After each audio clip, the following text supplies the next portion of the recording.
The Muslim religious festival of Ramadan has begun. For troops serving in Afghanistan, the next few weeks will bring a new series of challenges, especially for those mentoring the Afghan National Army and police. Members of 3 rifles who form the Brigade Advisory Group have been receiving specialist cultural awareness training. Fiona Weir reports. The ANA Mullah explains the principles of Ramadan to the Brigade Advisory Group and their Afghan colleagues at Camp Shorabak. Ramadan is the 3rd pillar of Islam. The British forces are jointly tasked with our people, but they need to do less activities in Ramadan.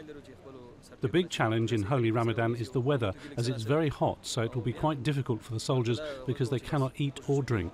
I'm really pleased that the ANA took the opportunity to help us understand the importance of Ramadan, and it's a really important opportunity for us to show respect for Islam and the customs and traditions of our Afghan colleagues that we work so closely with on a daily basis. There's been quite a lot of work carried out to instruct them about the importance of Ramadan, about respecting Islam, and hopefully for them to understand the roots of their own faith base.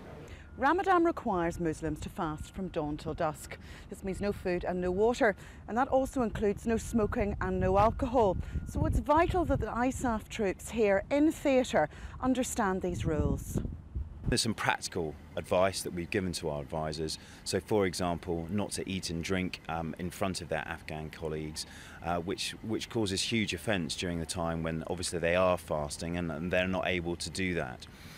So some sort of simple practical advice, but also just to keep their engagements with them for short periods of time and not to expect too much during this sort of challenging time.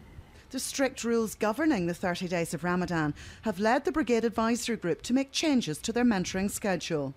We know that in some ways the threat to them can go up during this time because they are tired and less able to conduct operations on the ground, and that's something I think for Task Force Helmand and for myself and my advisors, just to help sort of mitigate that slight increase in risk for them out on the ground conducting operations. As Muslims enter this annual period of reflection, the Mullah has a message for the international troops who are helping Afghanistan through this period of transition. We are now living with peace and stability. We do pray in our mosques, but I'd like to say thanks to all of the forces who have done a great job.